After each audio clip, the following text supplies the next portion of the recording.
தேவநாமத்திற்கு மகிமை உண்டாவதாக. கர்த்தர் உங்களை ஆசீர்வதிப்பார். பாண்டிச்சேரி எனக்கு புதிய இடமல்ல. 70ஆம் வருஷங்கள் 80ஆம் வருஷங்களிலெல்லாம் பல இடங்களிலே தெருக்களிலே கால்நடையாக சுற்றி சுற்றி சுவிசேஷத்தை அறிவித்திருக்கிறேன். ஐயா ஆசிரியர் அவர்கள் மூலமாக இங்கு சில கூட்டங்களையும் நடத்தியிருக்கிறேன். அநேக ஆண்டுகளுக்கு பிற்பாடு மீண்டும் இந்த பாண்டிச்சேரியிலே சில இடங்களில் கூட்டம் நடத்துவதற்காக கர்த்தர் இப்பொழுது வழிவாசல்களை திறந்திருக்கிறார். கர்த்தராகிய இயேசு கிறிஸ்துவை குறித்து நான் அறிந்தவன் அல்ல. என்னுடைய பெற்றோர் கிறிஸ்தவர்கள். ஆனால் நான் வளர்ந்தது ஹிந்து ஆசிரமத்திலே. அந்த ஹிந்து சாஸ்திரங்களை எல்லாம் படித்து என்னை அவர்கள் பிராமணனாக்கி பூணூலெல்லாம் போட்டு எனக்கு குடுமியெல்லாம் வைத்து இப்படியாய் ஒரு பிராமணனாக வளர்த்து விட்டார்கள். ஆகினால் எனக்கு வேதத்தை பற்றியோ கிறிஸ்தவத்தை பற்றியோ ஒன்றும் எனக்கு தெரியாது. என் வாழ்க்கையிலே நான் படித்த அந்த வேத சாஸ்திரங்கள் இன்றைக்கு எனக்கு மிகவும் உதவியாக இருக்கிறது. எகிப்து தேசத்திலே வளர்ந்த மோசே அங்கு கற்ற கல்வியினால் அங்குள்ள மக்களிடத்தில் பேச முடிந்தது. பவுல் அப்போஸ்தலர் பரிசேயனாய் வளர்ந்தார். அந்த பரிசேயன் இருந்து படித்த அந்த பழைய ஏற்பாட்டு வேதங்களை வைத்துத்தான் நமக்கு திருச்சபைக்கு இன்றைக்கு புதிய ஏற்பாடுகளில் பல நிருபங்களை எழுதி கொடுத்திருக்கிறார். அப்படி அந்த சரித்திரத்தை நான் படித்த போது கர்த்தர் ஏன் என்னை ஒரு இந்து ஆசிரமத்திலே வளரவிட்டார் என்ற கேள்வி எனக்குள்ளே எழுந்தது. நான் விசுவாசியாய் இருந்த போது ஒரு சபையிலே ஒரு சகோதரி, ஒரு டாக்டர் அம்மா, அவங்க நல்ல விசுவாசி. அவங்க ஒரு நாள் என்னை கேட்டாங்க, நீங்கள் இந்து சாஸ்திரத்தில் இதெல்லாம் சொல்றீங்களே, நீங்கள் ஏன் இந்துக்களுக்கு இந்துவாகவே இருந்து ஊழியம் செய்யக்கூடாது என்று ஒரு கேள்வியை போட்டார்கள். அது காலப்போக்கிலே என்னுடைய கருத்திலே ஒன்றித்து விட்டது. கர்த்தர் என்னோடு நிச்சயமாக வழி நடத்தினால் அப்படி செய்யலாம் என்று நான் யோசித்துக் கொண்டிருந்தேன். ஒரு நாள் ஒரு காலை 6 மணி இருக்கும், ஒரு சகோதரன் என் வீட்டு வாசலை தட்டினார். திறந்து பார்த்தேன், கட்டையான ஒரு ஆள் ஒரு பெரிய பாக்கெட்டோடு நின்று கொண்டிருந்தார். என்ன, நீ யாருன்னு கேட்டேன். இந்த விலாசம் உங்களுடையதா என்று ஒரு சீட்டை கொடுத்தார். ஆமா என்னுடையதான்னு கேட்டேன். அப்ப புடிங்க என்னார். என்னங்க திடீர்னு வந்து விலாசம் உங்களதா புடிங்கன்னா என்ன அர்த்தம், என்ன வச்சிருக்கீங்க உள்ள அப்படின்னு. நீங்க முதல்ல வாங்குங்க என்னார். வாங்கி கொண்டேன். திறந்து பாருங்க. திறந்து பார்த்தா இந்த மாதிரி காவி துணி 10 மீட்டர் வாங்கி வச்சிருந்தார். என்னங்க இதை கொண்டாந்து கொடுக்குறீங்களேன்னு கேட்டேன். இல்லை, நான் ஒரு விசுவாசி, இந்துவிலிருந்து ரட்சிக்கப்பட்டவன், ஒரு ஆசிரியர். நான் எப்பவுமே நல்ல ஊழியக்காரர்களுக்காக ஜெபிக்கிறது உண்டு. ஆண்டவரே, என்னை போன்ற இந்துக்கள் ரட்சிக்கப்படுவதற்கு ஒரு நல்ல ஊழியக்காரனை நீங்க ஏற்படுத்தணும், அவர் இந்து மாதிரியே இருக்கணும், அதனால அநேக மக்களை அவர் ரட்சிப்புல நடத்தணும்னு சொல்லி நான் ஜெபம் பண்ணிட்டு படுத்தேன். காலையில் 5 மணிக்கு பிளாக் போர்டில் ஒரு கை வந்து சாக் பீஸில் உங்க விலாசத்தை எழுதி 10 மீட்டர் காவி துணி வாங்கி கொடுன்னு எழுதிட்டு போயிடுச்சு. அதான் கொண்டாந்துருக்கா, வாங்கிக்கிங்க அப்படின்னார். அவர் இருக்கார், இன்னும் உயிரோடு இருக்கிறார். அவர் பேர் ஆசிரியர் ராஜரத்னம், ஓய்வு பெற்ற ஆசிரியர். இப்பொழுது ஒரு முழு நேர ஊழியக்காரராக இருக்கிறார். அவர் இருக்கிற ஸ்ரீ பெரும்புதூர், சென்னைக்கு பக்கத்தில். டெலிபோன் நம்பர் நான் தர்றேன், வேணா நீங்க அடிச்சு கேட்டு பாருங்க. ஆகவே வாழ்க்கையிலே கர்த்தர் இடர்படும் போது ஒரு ஃபிராக்ஷன் ஆஃப் செகண்ட் போதும் உங்களுடைய அழைப்பு உறுதியப்படுத்துவதற்கு. அப்படி கிடைத்தால் நீங்கள் அதன்படியாய் வாழவும் கற்றுக்கொள்ள வேண்டும். தேவ சமூகத்திலே பைபிளிலே பழைய ஏற்பாட்டில் எனக்கு மோசையை நல்லா பிடிக்கும், புதிய ஏற்பாட்டில் பவுல் அப்போஸ்தலனை பிடிக்கும். இந்த 2 பேருடைய வாழ்க்கையின் மூலமாக நான் கற்றுக்கொண்ட அநேக பாடங்களை என்னை ஆண்டவருக்குள் மிகவும் வேகமாக வளர செய்தது. ஆகினாலே பவுல் அப்போஸ்தலனுடைய வாழ்க்கையை நீங்கள் சரியானபடி கற்றுக்கொள்ள வேண்டுமானால் அப்போஸ்தலர் நடபடிகளின் புத்தகம் 17ஆம் அதிகாரம் 16ஆம் வசனத்திலிருந்து சில வசனங்களுக்குள்ளாக நாம் இன்றைக்கு சிந்திக்க போகிறோம். அப்போஸ்தலர் நடபடிகளின் புத்தகம் 17ஆம் அதிகாரம் 16ஆம் வசனம் முதல். அத்தேனே பட்டணத்தில் பவுல் அவர்களுக்காக காத்து கொண்டிருக்கையில் அந்த பட்டணம் விக்கிரகங்களால் நிறைந்திருக்கிறதை கண்டு தன் ஆவியில் மிகுந்த வைராக்கியம் அடைந்து ஜெப ஆலயத்தில் யூதரோடும் பக்தி உள்ளவர்களோடும் சந்தை வெளியில் எதிர்ப்பட்டவர்களோடும் தினந்தோறும் சம்பாஷணை பண்ணினான். அப்பொழுது எப்பிக்கூரரும் ஸ்தாயிக்கருமான ஞானிகளில் சிலர் அவனுடனே வாக்குவாதம் பண்ணினார்கள். சிலர், இந்த வாயாடி என்ன பேசப் போகிறான் என்றார்கள். சிலர், இவன் அந்நிய தேவதைகளை அறிவிக்கிறவனாக காண்கிறது என்றார்கள். அவன் இயேசுவையும் உயிர்த்தெழுதலையும் அவர்களுக்கு பிரசங்கித்தபடியினாலே அப்படி சொன்னார்கள். அவர்கள் அவனை மார்ஸ் மேடைக்கு அழைத்துக் கொண்டு போய், நீ சொல்லுகிற புதிதான உபதேசம் இன்னதென்று நாங்கள் அறியலாமா? நூதனமான காரியங்களை எங்கள் காதுகள் கேட்க பண்ணுகிறாய். அவைகளின் கருத்து இன்னதென்று அறிய மனதாயிருக்கிறோம் என்றார்கள். அந்த அத்தனை பட்டணத்தார் எல்லாரும் அங்கே தங்குகிற அந்நியரும் நவமான காரியங்களை சொல்லுகிறதிலேயும் கேட்கிறதிலேயும் ஒழிய வேறு ஒன்றிலும் பொழுது போக்குகிறது இல்லை. அப்பொழுது பவுல் மார்ஸ் மேடையில் நடுவிலே நின்று, அத்தேனரே, எந்த விஷயத்திலும் நீங்கள் மிகுந்த தேவதா பக்தி உள்ளவர் என்று காண்கிறேன் என்று அவர் சில காரியங்களை சொல்ல ஆரம்பித்தார். இந்த கால நேரத்தில் கிறிஸ்து இயேசுவை தங்கள் சொந்த இரட்சகராக ஏற்றுக்கொண்டு கூடி வந்திருக்கிற சபையாராகிய நீங்கள் உங்கள் வாழ்க்கையிலே எந்த நோக்கத்திற்காக கிறிஸ்தவர்களாய் இருக்கிறீர்கள்? நான் பிரசங்கிக்கும் போது சில சமயம் இப்படி கேள்விகளை போடுறது உண்டு. உங்களுக்கு விளங்குதோ விளங்கலையோ ஏதாவது பதில் சொல்லணும். அது தவறாக இருந்தாலும் பரவாயில்ல, சரியா இருந்தாலும் பரவாயில்ல. எந்த நோக்கத்திற்காக நீங்கள் கிறிஸ்துவை பின்பற்றுகிறீர்கள்? பரலோகம் போறதுக்கு. சரி, பரலோகம் போறதுக்கு. அப்புறம் நித்திய ஜீவனை அவர்கள் பெறுவதற்கு. சரி, இன்னும் பாவத்தை பற்றி,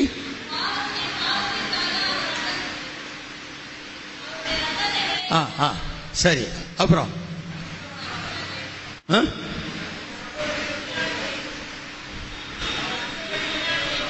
அவர் தான் உண்மையான தெய்வம், அதுக்காக பின்பற்றுறீங்க. சரி, அப்புறம் மேல போகணும், வருஷமானும். சரி,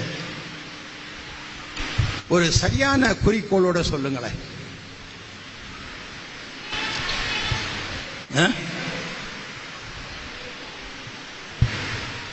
ஒரு வசனம் படிப்போமா?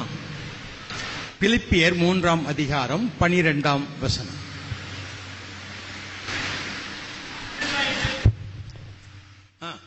நான் அடைந்தாயிற்று அல்லது முற்றிலும் தேறினவனாவேன் என்று எண்ணாமல், கிறிஸ்து இயேசுவினால் நான் எதற்காக பிடிக்கப்பட்டேனோ அதை நான் பிடித்துக் கொள்ளும்படி ஆசையாய் தொடர்கிறேன். ஆமென். கிறிஸ்து இயேசுவினால் நான் எதற்காக பிடிக்கப்பட்டேனோ அதை நான் பிடித்துக் கொள்ளும்படி ஆசையாய் தொடர்கிறேன்.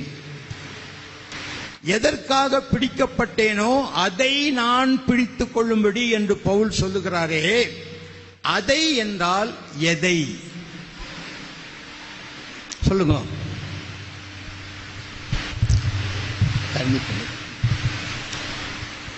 அதை பிடித்துக் கொள்ள. அப்ப அதையும் சொல்றாரே, எதை? எதற்காக பிடிக்கப்பட்டேனோ அதை நான் பிடித்துக் கொள்ளும்படின்றார, எதை? அல்ல, சத்தமா சொல்லுங்க. தேவ. சரி, இன்னொன்னு எதை?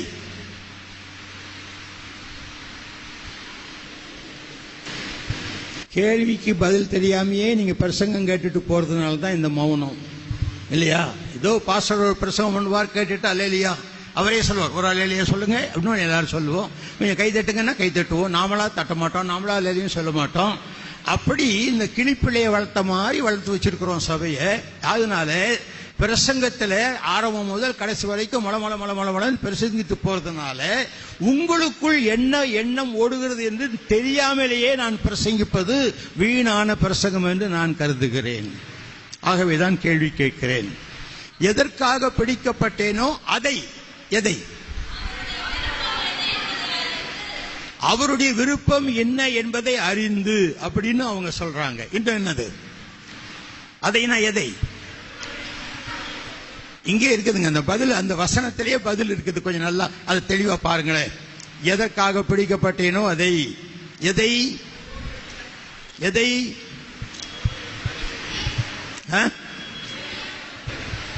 தம்பிங்க வாங்க, நீங்க தான் ஓடியாங்க மேல,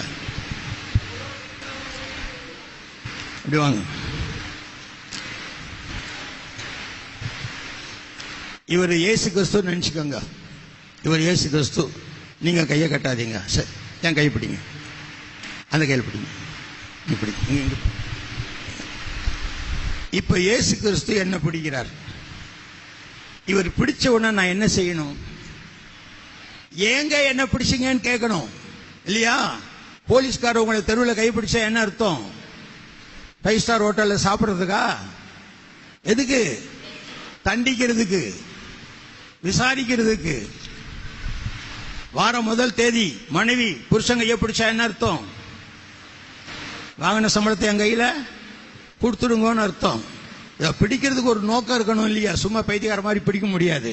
இப்ப இயேசு என்ன பிடிக்கிறாரு, ஏன் பிடிக்கிறாரு நான் கேட்கணும். ஏன் ஆண்டவரே என்ன பிடிச்சீங்கன்னு கேட்டு, இவர் என்னை பிடித்த நோக்கத்தை நான் பிடித்துக் கொள்ள வேண்டும். அவர் என்னை பிடிக்க, நான் அவரை பிடிக்க, இந்த பிடியிலிருந்து யாரும் விடுவித்துக் கொள்ள முடியாது. நான் விட்டா அவர் விட மாட்டார், அவர் விட்டா நான் விட மாட்டேன். இப்படி எதற்காக அழைக்கப்பட்டேனோ அதை, அந்த அழைப்பை, எதற்காக பிடிக்கப்பட்டேனோ அந்த பிடியை நானும் பிடித்துக் கொள்ள ஆசையாய் தொடருகிறேன். தேங்க்ஸ். ஒரு நாள் ஆண்டவர் பிடிச்சா ஒப்பு கொடுத்துருங்க. அப்ப எதற்காக நான் பிடிக்கப்பட்டேனோ அதை பிடித்துக் கொள்ள எனக்கு ஒரு ஆசை உண்டாக வேண்டும். ஆசை இல்லாம நீங்க பின்தொடர முடியாது. நான் சென்னை பட்டணத்தில் பல இடங்களில் பார்த்திருக்கிறேன். காலையில 8:30 மணிக்கு ஒரு பொண்ணு தன்னுடைய பள்ளிக்கூட பாட புஸ்தகத்திலேயோ காலேஜ் நோட்ஸ் புக்ஸோ எடுத்துக்கிட்டு வீட்டை விட்டு வெளியே வரும். இந்த பொண்ணு வீட்டை விட்டு வெளியே வரும்போது 30 அடி தூரத்தில் ஒரு வாலிபன் நின்றுட்டு இருப்பான். அவன் பின்னாலேயே போவான். இந்த பொண்ணு ஒரு பஸ்ல ஏறும், அவனும் அந்த பஸ்ல ஏறிக்குவான். அந்த பொண்ணு எங்க இறங்குதோ அங்க அவனும் இறங்குவான். அந்த பொண்ணு நேர காலேஜுக்குள்ள போயிடும். இவன் கேட் வரைக்கும் வந்துட்டு வீட்டுக்கு போயிடுவான். சாயங்காலம் கரெக்டா 4 மணிக்கு அங்க வந்து நிற்பான். இந்த பொண்ணு வரும், அவன் பின்னாலேயே வருவான். அந்த பொண்ணு பஸ்ல ஏறி இவனும் ஏறுவான். அது வீட்டுக்கு போயிடும், இவன் தன் வீட்டுக்கு போயிடுவான். இத்தனைக்கு இந்த பொண்ணோட அப்பா அவனை கூப்பிட்டு, டே பயலே, எங்க பொண்ணு காலேஜுக்கு போறா, தீனா அவளை கொண்டு விட்டுட்டு வாடா, உனக்கு மாச சம்பளம் வரேன்னு சொன்னதும் கிடையாது. இந்த பொண்ணுக்கு இந்த பையன் யாருன்னு தெரியாது. ஆனா இவன் பின்னாலேயே போறான். ஏன் சொல்லுங்க? ஆசை. ஆசை. அந்த பொண்ணு மேல இவனுக்கு ஆசை. அந்த பொண்ணுக்கு ஆசை இல்ல, அது இவனை பத்தியே தெரியாது, அது பாட்டுக்கு போயிட்டு வருது. ஆனா இவனுக்கு ஆசை, பின்தொடர்கிறான். ஐயா, இயேசு கிறிஸ்து என்னை பிடித்தாரானால் அவருக்கு என் மேல ஆசை. நீங்கள் என்னில் அன்பு கூறவில்லை, நான் தான் உங்களில் அன்பு கூர்ந்தேன் சொன்னார். அவர் முந்தி நம்மிடத்தில் அன்பு கூர்ந்தபடியினால், அவர் என் மீது வைத்த பிரியத்தினால், என் மீது உள்ள ஆசையினால். காரணம் என்ன? அவருடைய சாயலில் உண்டாக்கப்பட்ட நான், அவர் சுவாசத்தை பெற்ற நான், ஜீவ ஆத்மாவா உலகத்தில் அவரால் வைக்கப்பட்ட நான் கெட்டு போகக்கூடாது என்று என் மீது பிரியம் வைத்து என்னை பிடிக்க ஆசையாய் இந்த உலகத்திற்கு வந்தவர். 2 பேர் ஆமேன் சொன்னதற்காக நன்றி. 15 பேர் சொன்னதுக்காக நன்றி. 30 பேர் சொன்னதுக்காக நன்றி. 100 பேர் சொன்னதுக்காக நன்றி. முதல்ல சொல்லியிருக்கலாம்ல. ஆசையாய் தொடருகிறேன். அவருக்கு ஒரு ஆசை இருந்தது, பிடிக்கப்படுவதிலே அவருக்கு ஒரு ஆசை. அத்தனை பட்டணம் சாதாரண பட்டணம் இல்ல, விக்கிரகங்களினாலே நிறைந்த ஒரு பட்டணம். அங்கு மனுஷனை காட்டிலும் விக்கிரக கோயில்கள் அதிகம், மனுஷ ஜனத்தை காட்டிலும் சாமி ஜனத்தொகை அதிகம். அங்கெல்லாம் அந்த மாதிரி இருந்தது. அப்ப இந்தியாவில் விக்கிரகமே கிடையாது, மதமே கிடையாது. அத்தனை பட்டணத்தில் விக்கிரகங்களால் நிறைந்த நாடு. அதை பார்த்த பவுல் அப்போஸ்தலனுக்கு தன் ஆவியிலே ஒரு வைராக்கியம் ஏற்பட்டது. பரிசுத்த ஆவியினால அல்ல, தன் ஆவியிலே ஒரு ஏவுதல். இத்தனை விக்கிரகங்களை வச்சு கும்பிட்டு இருக்காங்களே, சத்தியம் தெரியாதபடி எப்படி இவர்களுக்கு சொல்லுவது என்று அவன் அந்த ஊரை சுற்றி பார்த்தான். அந்த விக்கிரக கோயில்கள் இருந்த இடத்துக்குள் சென்று பார்த்தான். அங்கு வைக்கப்பட்ட தேவதைகளை எல்லாம் அவன் கவனித்து பார்த்தான். இப்படி எல்லாம் பார்த்து கொண்டிருக்கும் போது, ஏன்னா இவர் வர்றதுக்கு முன்னால கொஞ்சம் ஃப்ரெண்ட்ஸ் வரணும், இன்னொரு ஊருக்கு போறதுக்கு. ஃப்ரெண்ட்ஸ் வர்ற வரைக்கும் ஹோட்டல் ரூம்ல சும்மா படுத்திருக்க கூடாதுன்னு சொல்லிட்டு ஒரு ஊர் சுத்தி பார்த்தாரு. ஆக தேவ ஊழியம் செய்ய விரும்புகிறவர்கள் என்ன செய்யணும்? ஊர் சுத்தம். இதுக்கு ஆமேன் இல்லையா? ஊர் சுத்தணுமா வேண்டாமா? சுத்தணும்.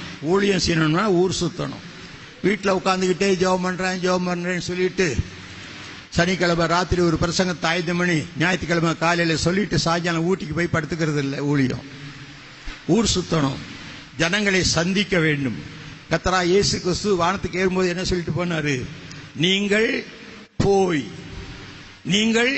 போய் சகல ஜாதிகளையும் சீஷராக்குங்கள். Go and preach the gospel என்று ஆண்டவர் சொன்னார். போய் சொல்லுங்க. நம்ம என்ன செய்யறோம்? வால் போஸ்ட் அடிச்சு ஹேண்ட்பில்ஸ் போட்டு கொடுத்து வாங்க நாங்க சொல்றோம்ன்றோம். இயேசு என்ன சொல்றாரு? போங்க போய் சொல்லுங்கன்றாரு. அவர் போங்கன்றாரு, நம்ம வாங்கன்றோம். ரெண்டும் எதிர்மறையா இருக்குங்க.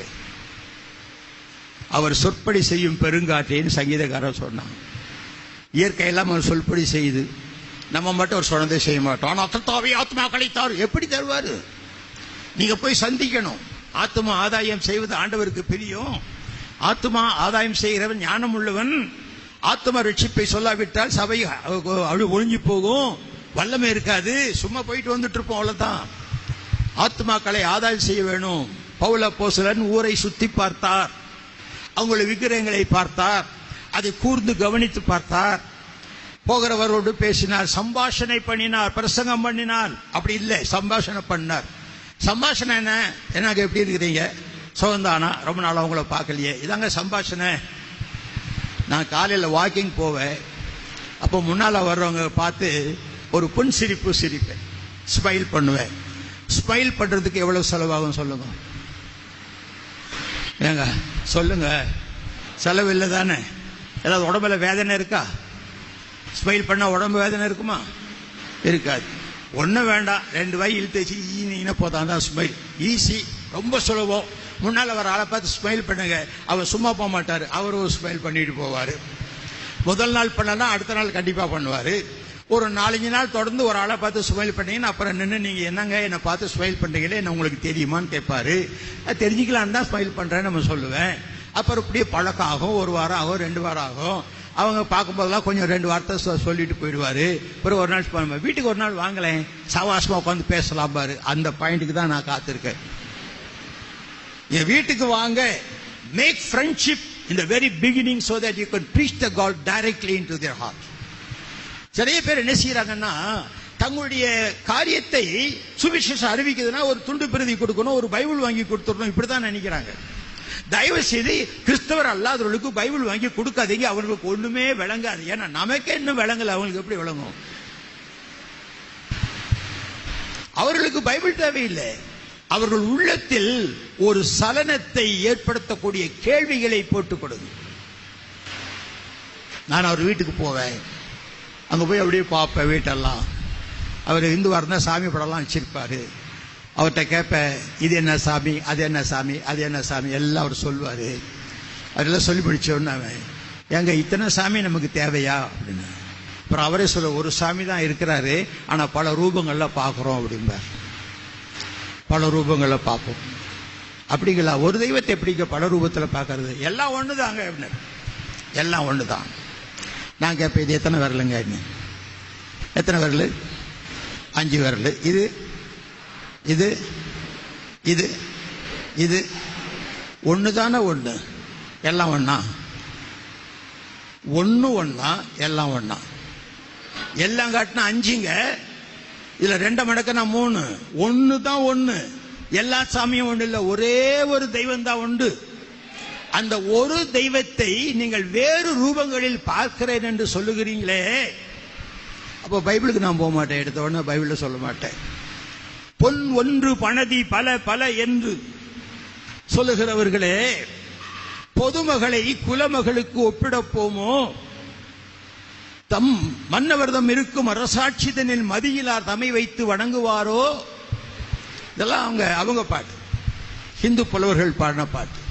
பொன் ஒன்று, அந்த ஒரு தங்கத்துல விதவிதமான நகைகளை செய்வது போல ஒரு கடவுளை பல ரூபங்களில் செய்து நாங்கள் மகிழ்கிறோம் என்று சொல்லுகிறீர்களே. பொதுமகளும் பெண் தான், குலமகளும் பெண் தான், 2 பேரும் ஒண்ணா? ஐயா, கல்யாணம் பண்ணி லட்சணமா குடும்பம் நடத்துற பொண்ணும் பொண்ணுதான், வேசித்தனம் பண்ணி விபச்சாரம் பண்றவளும் பொண்ணுதான். 2 பேரும் பொண்ணு, 2 பேரும் ஒண்ணுன்னு சொல்லுவீங்களா? தன் நிகர் இல்லாத சர்வேசன் தன்னை தான் வணங்கா, எரிநரையில் தவிக்கும் பேயை உண்ணி வணங்குவோர் மோட்சம் இழந்து எரிநரையில் வீழ்வார் என்று அந்த பாடல் சொல்லுகிறது. இந்த மாதிரி சில பாடல்கள் எல்லாம் நம்ம சுவிசேஷத்துக்கு பயன்படுத்தணும்.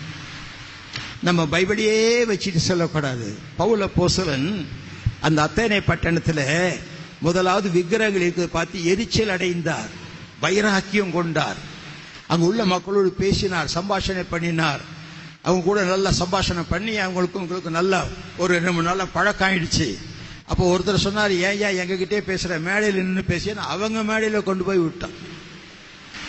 அவங்க மேடையில நின்று ஆரம்பிச்சார் பாருங்க பிரசங்க, விக்கிரகாராதனைக்காரரே, கல்லையும் மண்ணையும் வணங்குகிறவர்களே அப்படின்னு அவன் பிரசங்கம் பண்ண அவன் கல்லெடுத்து அடிச்சிருப்பான். அவர் என்ன சொன்னாராம், நீங்கள் மிகுந்த தெய்வ பக்தி உள்ளவர்கள் என்று காண்கிறேன். மற்றவனுடைய பக்தியை பாராட்ட அறிந்து கொள்கிறவன் ஆத்தும ஆதாயத்தை சீக்கிரமாய் செய்ய முடியும். அவங்க பக்தியை பாராட்டணும். என்னதான் படிச்சிருந்தாலும், டை கட்டிட்டு பிரீத் கேஸ் தூக்கிட்டு போனாலும், ஒரு சாமி சப்பரத்தில் வந்து அப்படியே கீழே வச்சுட்டு நெடுஞ்சாங்காலிய கீழே விழுந்து கூப்பிடுறானே, அந்த பக்திக்கு சமமாக நம்முடைய பக்தியை சொல்ல முடியுமா? கடவுள் பக்தினாலே உடம்பை சிதைத்துக் கொள்கிறானே, அவனுடைய பக்தி எவ்வளவு? நம்ம பார்த்ததே இப்படி எல்லாம் செய்தாங்க, பேய் பிசாசு அப்படின்னு சொல்றோம். ஆனால் அவனுக்கு பக்தி இருக்கிறது, அந்த பக்தி சரியான வழியிலே போகவில்லை. ஆகவே அவனை திசை திருப்ப பவுல் எடுத்துக்கொண்ட முயற்சிகள் என்ன? வானத்தையும் பூமியும் உண்டாக்கின தேவனானவர் மனுஷன் கையினால் கட்டின கோவிலில் வாசம் பண்ணுகிறது இல்லை. பைபிள் சொல்லுதுங்க, நம்ம தென்னாட்டில் சைவ சித்தாந்தத்தில் கோயிலாவது ஏதடா குளமாவது ஏதடா, கோயிலும் குளமும் தேடும் குலாமரே, கோயிலும் மனத்துள்ளே குளமும் மனத்துள்ளே அப்படின்னு ஒரு பாடல் இருக்கு.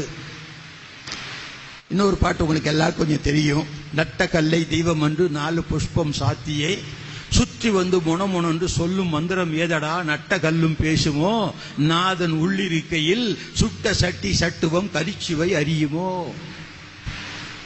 இதெல்லாம் நல்ல பாடல்கள். தேவன் எங்க இருக்கிறார்னா, தூணிலும் இருப்பார் துரும்பிலும் இருப்பார்னு ஒருத்தர் சொன்னா, இருக்க மாட்டாருங்க அங்கெல்லாம். தேவன் இருக்கிற ஒரே ஒரு இடம் மனிதனுடைய சரீரமாகிய கோயில். அதை தமிழ் மக்கள் நன்றாக அறிந்து வைத்திருக்கிறார்கள். சைவ சித்தாந்தம் மனமே கோயில் என்பதை உறுதியை நம்புகிறார்கள். உள்ளம் பெரும் கோயில், ஊனுடம்பு ஆலயம், வள்ளல் பெருமானுக்கு வாய் கோபுர வாசல் என்று அவர்களுடைய பாடல்கள் சொல்லுகிறது. நம்ம பைபிள் வந்து சொன்னா அவனுக்கு விளங்காது. முதல்ல ஆரம்பத்தில் நான் சொல்லவே மாட்டேன். இந்த வேதங்கள் இந்த இதில் பட்டினத்தார் இப்படி சொல்லியிருக்கிறாரே, சிவவாக்கியர் இப்படி சொல்லியிருக்கிறாரே என்று சொல்லும் போது அவர்கள் யோசிக்கிறாங்க, எங்கதிலெல்லாம் இப்படி இருக்கான்னு கேட்கிறாங்க. இருக்குன்னு சொல்லிட்டு கடைசியில் பைபிள் வந்து இங்க இருந்ததும் இதெல்லாம் வந்திருக்குன்னு சொன்னா அவன் உடனே ஏற்றுக்கொள்றான், சிந்தனையாளன் ஏற்றுக்கொள்றான். இன்னைக்கு ஐயா இருக்கு இல்லாம இல்ல. சைவ சித்தாந்தம் எப்ப வந்தது? கிறிஸ்துவுக்கு முன்பு அல்ல, கிறிஸ்துவுக்கு பின்பு. ஆகவே சைவ சித்தாந்தத்தினுடைய முதல் அருமையான முதுகெலும்பு போன்ற ஒரு சாஸ்திரம் இருக்குது. அதுல சிவஞான போதம் பேரு. சிவம் என்றால் அன்பு, ஞானம் என்றால் அறிவு, போதம் என்றால் போதனை. அன்பை அறிந்து கொள்கின்ற போதனை. அந்த சிவம் என்பதற்கும் சிவபெருமான் என்ற புராண கதைக்கும் சம்பந்தம் கிடையாது. இது ரெண்டும் ஒன்று அல்ல. அப்ப அதுல சொல்லிருக்குதுங்க, தமிழ் பாடல் எத்தனை பேருக்கு விளங்குதோ எனக்கு தெரியாது. அவன் அவள் அது வேணும் அவை மூ வினைமையின் தோற்றிய திதியை ஒடுங்கி மலத்துளதாம் அந்தம் மாதி என்பனார் புலவர். எத்தனை பேருக்கு விளங்குச்சு? கை தூக்கி காட்டுங்க. தமிழ் பேசுறவங்க தான் எல்லாரும். நான் தமிழ்ல தான் சொன்னேன், விளங்கல இல்ல. இப்ப சொல்ற விளங்குதான் பாருங்க. அவன் அவள் அது. அவன் என்ற மனிதன், அவள் என்ற மனுஷி, அது என்ற உலகம், அவர்கள் வாழ்வதற்காக படைக்கப்பட்ட உலகம். அவன் அவள் அது என்னும் அவை மூவினைமையின் தோற்றிய திதியே, 3 வெவ்வேறு வினைகளினால் உண்டாக்கப்பட்ட நிலைமையிலேயே மலத்து உளதாம், பாவத்தில் வீழ்ந்து விட்டதாம். அந்தம் பரிசுத்த வாழ்க்கையின் முடிவு, ஆதி பாவத்தின் ஆரம்பம் என்பனார் புலவர் என்று வழி வழியாக புலவர்கள் சொல்லுகிறார்கள். இப்ப எத்தனை பேருக்கு விளங்குது? இது யாரை பத்தி சொல்லியிருக்கு? ஆதாம் ஏவாள் பாவம் பிறந்த கதை 3 வரியில ரத்தன சுருக்கமா சுண்ட வச்சு காய்ச்ச பால் மாதிரி ரொம்ப அழகா எழுதி கொடுத்திருக்கிறார். இது அவங்களுக்கு சொல்லும் போது அவன் யோசிப்பான். நம்ம பைபிளை பத்தி சொன்ன ஆதாம் ஏவாள் கதை அதெல்லாம் தெரிய போகும்.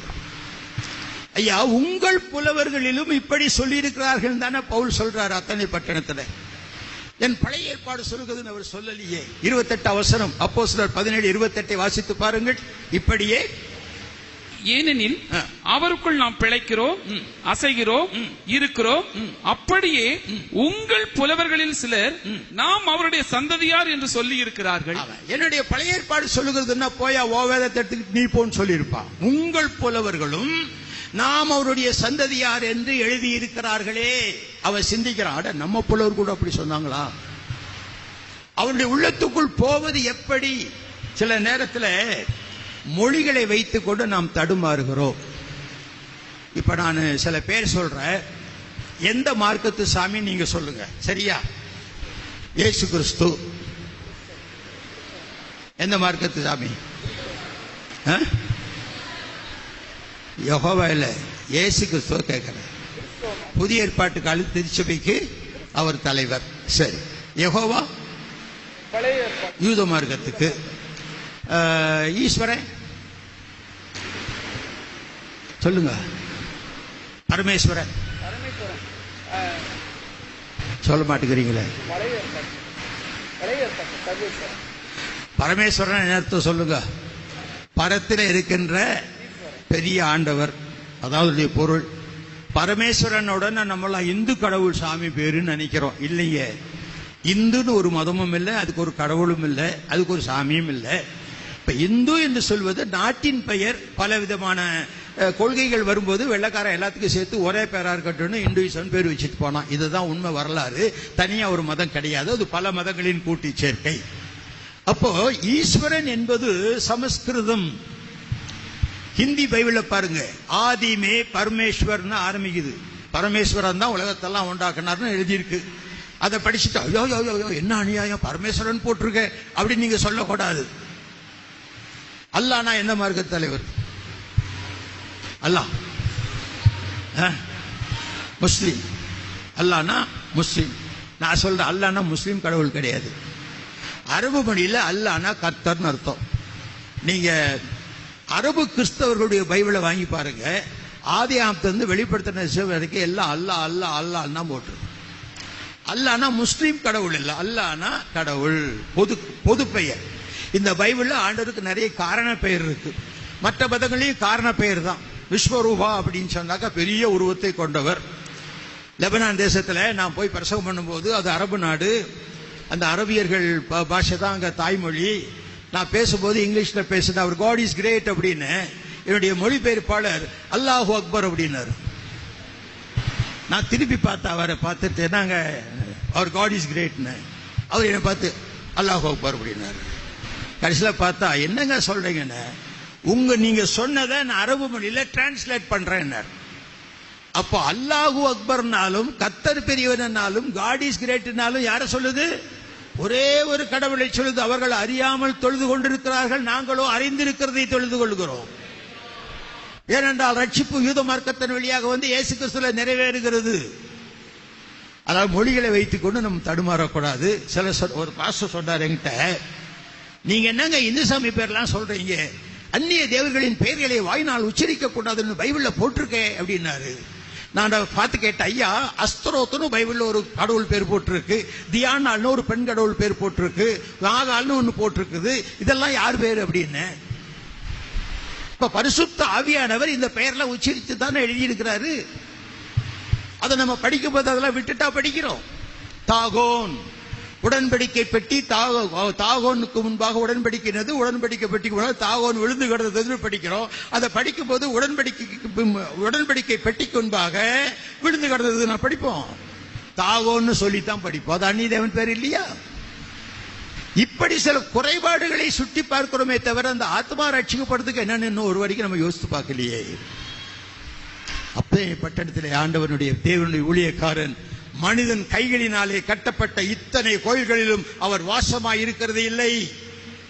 அடுத்த வசனம் அப்போஸ்தலர் 17:25. எல்லாரும் ஜீவனையும் சுவாசத்தையும் சகலத்தையும் கொடுக்கிற அவர், எல்லாருக்கும் ஜீவனையும் சுவாசத்தையும் சகலத்தையும் கொடுக்கிற அந்த தேவனானவர் தமக்கு யாதொன்று தேவையானது போல, மனுஷர் ஏதோ ஒன்று தேவையானது போல மனுஷர் கைகளால் பணிவிடை கொள்ளுகிறதும் இல்லை. ஆமென். மனுஷர்கள் கைகளினாலே அவர் பணிவிடை கொள்ளுகிறது இல்லை. காரணம் அவர் தான் நமக்கு எல்லாத்தையும் கொடுத்திருக்கார். நான் இந்து ஆலயத்தில் இருக்கும்போது தட்டு கொண்டாடுவாங்க. அதில் தேங்காய் இருக்கும், வாழைப்பழம் இருக்கும், பூ இருக்கும், சூடம் இருக்கும், இதெல்லாம் கொடுப்பாங்க. அந்த பூசாரி வந்து கேட்பாரு, யார் பேருக்கு அர்ச்சனை அப்படின்னு கேட்பாரு. ஒரு பேர் சொன்னோன்னா அந்த பேரை சொல்லி அவர் அர்ச்சனை பண்ணுவார்.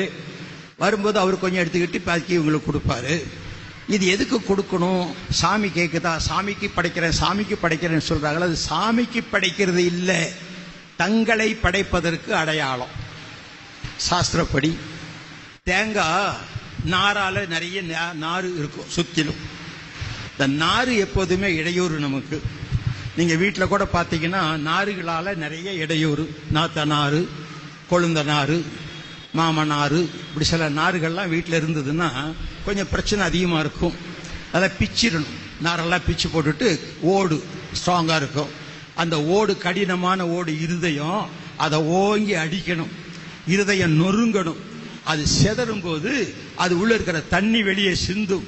அது மாதிரி இருதயம் நொறுங்கும் போது கண்கள் இருந்து கண்ணீர் வரணும். அப்போ உள்ள இருக்கிற வெண்மையான பாகம் பரிசுத்த வாழ்க்கையை காட்டும்.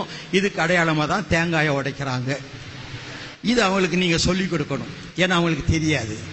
அதை கற்ற எனக்கு தெரிஞ்சதுனால நான் சொல்லுவேன். ஆஹா, இதுக்கு தானுங்களா, எங்களுக்கு தெரியாதே. நீங்கள் அறியாமல் செய்கிறீர்கள், நாங்கள் அறிந்து செய்கிறோம். நீங்க அடையாளமாக தேங்காயை உடைக்கிறீங்க, நாங்க உள்ளத்தை உடைக்கிறோம். ஐயா, உள்ளத்தை உடைக்கிறோம்.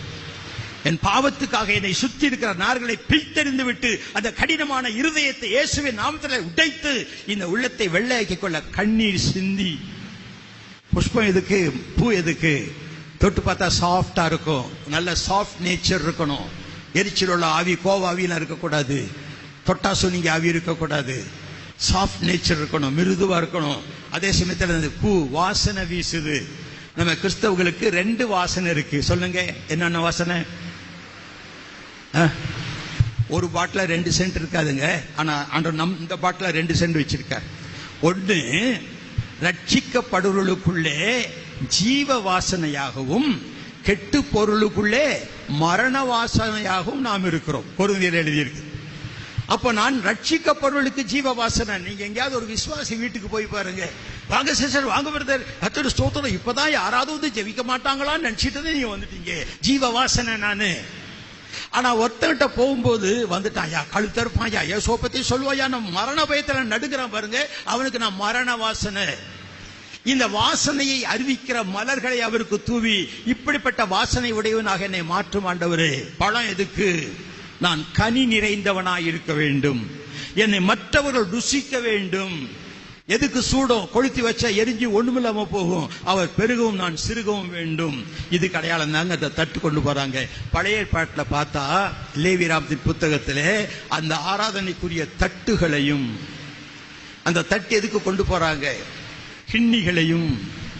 பழைய ஏற்பாட்டில் இருக்கிற நிறைய காரியங்களை நீங்கள் பார்த்தீர்களானால் இன்றைக்கு நமது இந்திய நாட்டில் நடக்கிற இந்து மதத்தின் கலாச்சாரங்கள் அத்தனையும் யூத கலாச்சாரம் என்று புதிய கலாச்சாரம் அல்ல. பொட்டு வச்சுக்கிறாங்க. எதுக்கு? ரத்தத்தின் அடையாளம். நீ எகிப்திலிருந்து வந்த விதத்தை நினைத்து பார்க்கும்படியாக இதை உன் கண்களுக்கு நடுவே ஞாபகக்குறியாய் வைத்துக்கொள், ரத்த அடையாளத்தை வைத்துக்கொள். சிவப்பு பொட்டு வைக்கிறாங்க. அது உன் வீட்டு மேற்சட்டத்திலும் நிலைக்கால்களிலும் பூசுவை. இன்றைக்கும் இதுகள் செய்கிறார்கள். அந்த சிவப்பை உன் கையிலே கயிர்களால் கட்டிக்கொள். சிவப்பு நூல் கட்டிக்கிறாங்க. ஏன் செய்யறாங்க? அவர்கள்கிட்ட பதில் சொல்றதுக்கு இடமில்லை. ஆனா பைபிள்ல பதில் இருக்குது. இந்த பழைய ஏற்பாட்டை நாம் ஏன் படிக்க வேண்டும்? இது யூதருடைய வேதமாச்சே. இதனுடைய நிறைவேறுதல் தான் இயேசு கிறிஸ்து. அப்படியால் இயேசுவை பிரசங்கிப்பதற்கு எனக்கு பழைய ஏற்பாட்டினுடைய காரியங்கள் தேவை. ஒரு கோயிலுக்கு போய் பாருங்க. இந்து கோயிலுக்கு முன்னால வாசலுக்கு அடுத்தது ஒரு கொடிக்கம்பம், கொடிப்பக்கத்துக்கு அடுத்தது ஒரு பலிபீடம், அதுக்கு அடுத்தது பிரகாரம், அதுக்கு இடையில ஒரு தண்ணி தொட்டி அல்லது கிணறு அல்லது குளம், அது தாண்டி போனா ஒரு மண்டபம், அதுக்கப்புறம் ஒரு திரைச்சீலை, அதுக்கு பின்னால பார்த்தா மூலஸ்தானம். நேர தெரியும். எங்க இருந்து ஸ்ட்ரக்சர் கிடைச்சது? இந்த மாஸ்டர் பிளான் யாரு கொடுத்தது? பழைய ஏற்பாட்டில் மோசேக்கு கர்த்தர் சொன்னார், ஒரு கூடாரத்தை உண்டு பண்ணு. எபிரேயர் 9ஆம் அதிகாரத்தில் படி, முதலிருந்து படி. அன்றியும் முதலாம் உடன்படிக்கையானது ஆராதனைக்கேற்ற முறைமைகளும் பூமிக்குரிய பரிசுத்த ஸ்தலமும் உடையதாயிருந்தது. எப்படி எனில், ஒரு கூடாரம் உண்டாக்கப்பட்டிருந்தது. அதன் முந்தின பாதத்தில் குத்து விளக்கும் மேஜையும் தேவ சமூக தப்பங்களும் இருந்தன. அது பரிசுத்த ஸ்தலம் எனப்படும்.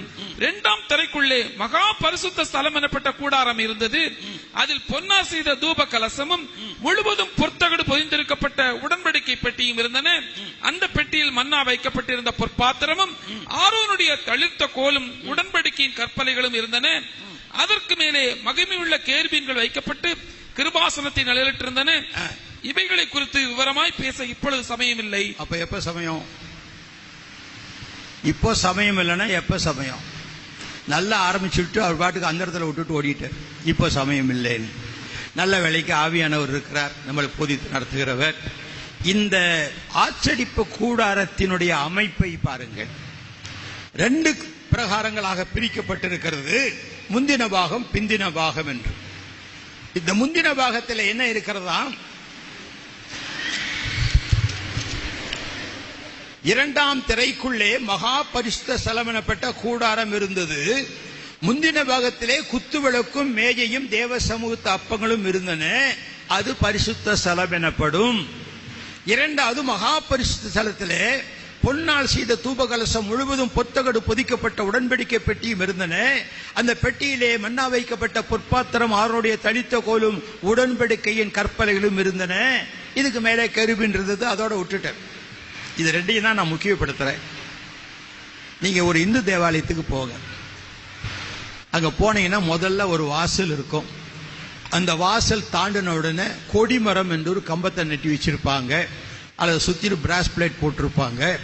இன்னும் கொஞ்சம் முன்னால போனீங்கன்னா ஒரு பலிபீடம் இருக்கும்.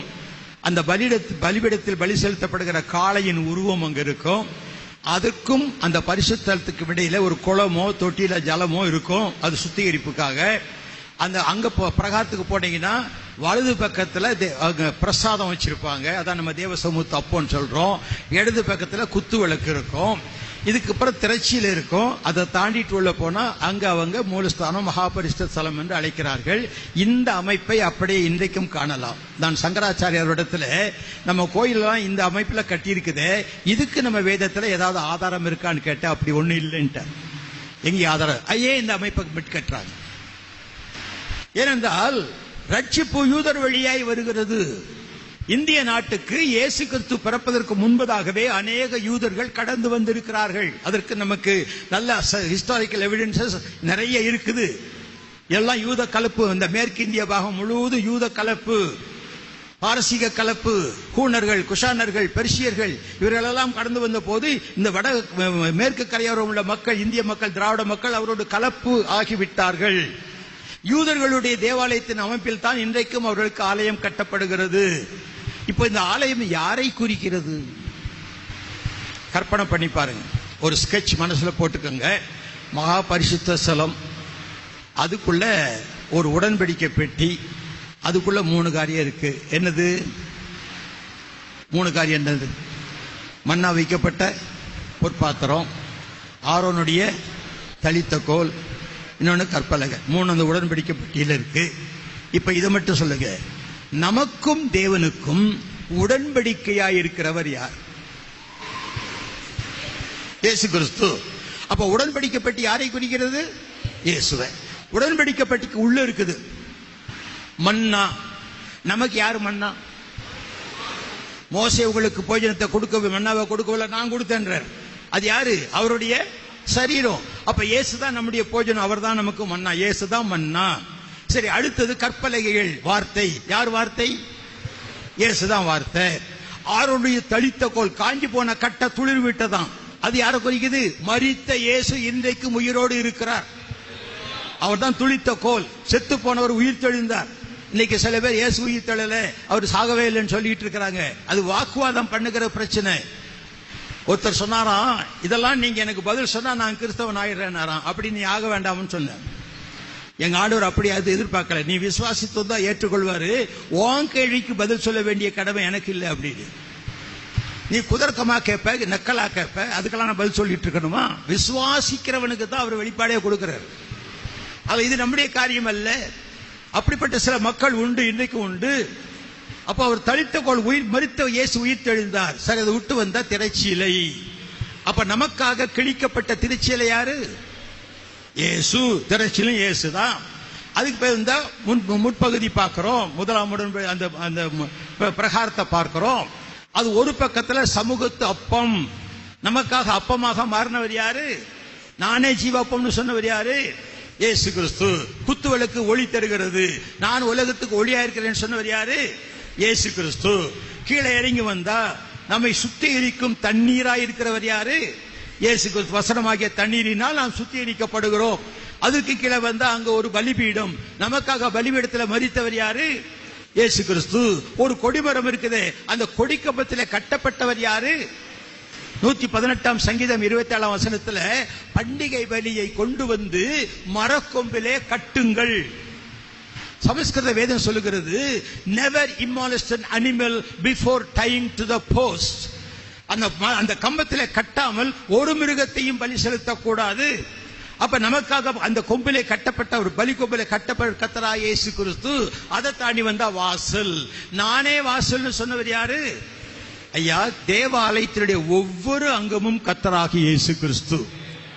அந்த தேவன் உலகத்தை எல்லாம் ஒரு வார்த்தையிலே உண்டாக்கினார். எல்லாம் உண்டாக கடவுது என்று சொன்னவர், மனிதர் உண்டாக கடவுது, மனுஷிகள் உண்டாக கடவுது என்று சொல்லாமல் தன் கையினாலே ஒரு பிடி மண்ணை எடுத்து அதை தன் சாயலிலே உருவாக்கி அதற்கு தன் சுவாசத்தை கொடுத்து ஜீவ ஆத்மாவாக என்னை உண்டாக்கினவர்.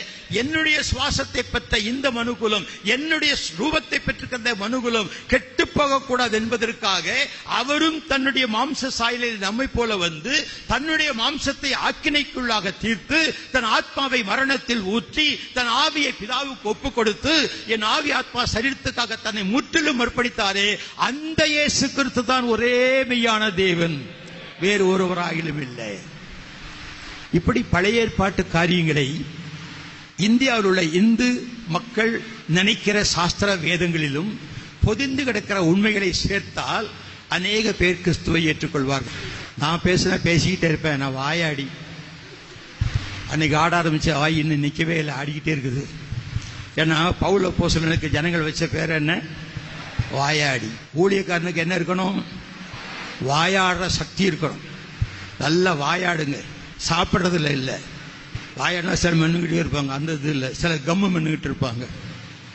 இந்த வாயாடுறது இல்லை, நல்லா வாயாடணும், பேச தெரியணும். என்ன சொன்னாலும் நம்ம அதை ஏற்றுக்கொள்ளணும், நம்மளும் அவனை விடாம சொல்லிக்கிட்டு இருக்கணும். அந்த வாயாடி என்ன சொல்ல போகிறான் என்று அவர்கள் கவனித்தார்கள். நீங்க நல்லா வாயாடினீங்கன்னா, வாயாடுறதுக்கு இடம்லாம் பார்க்காதீங்க, மேடையெல்லாம் பார்க்காதீங்க. டீ கடையில போய் நான் உட்காந்துக்கிட்டேன்னா ஒரு டீயை வாங்கி வச்சுக்குவேன் முன்னால. பக்கத்தில் உள்ள சாமி எங்க போகிறீங்க, நீங்க யாரு? இந்த துணியினுடைய மகிமை இது. என் பக்திக்காகவோ நான் மகான்னு காட்டுறதுக்காகவோ போடலைங்க. எனக்கு 10 மீட்டர் துணி வாங்கி கொடுத்தாரு. அந்த தேவதாசன் சொன்னார், இவ்வளவு வேத சாஸ்திரம் சொல்றீங்களே, பவுல் யூதனுக்கு யூதன், கிரேக்கனுக்கு கிரேக்கன், நியாயப்பிரமாணம் உள்ளவனுக்கு உள்ளவன், இல்லாதவனுக்கு இல்லாதவன்னு சொன்னாரு. நீங்க ஏன் இந்தியாவுக்கு இந்தியன், இந்துக்களுக்கு இந்துவா இருக்கக்கூடாதுன்னு கேட்டார். அதனால போட்டுக்கிட்டேன். என் மனைவி கிட்ட கேட்டேன், நீங்க போட்டுக்கங்க, அதை பத்தி நான் ஒன்றும் கவலைப்படல.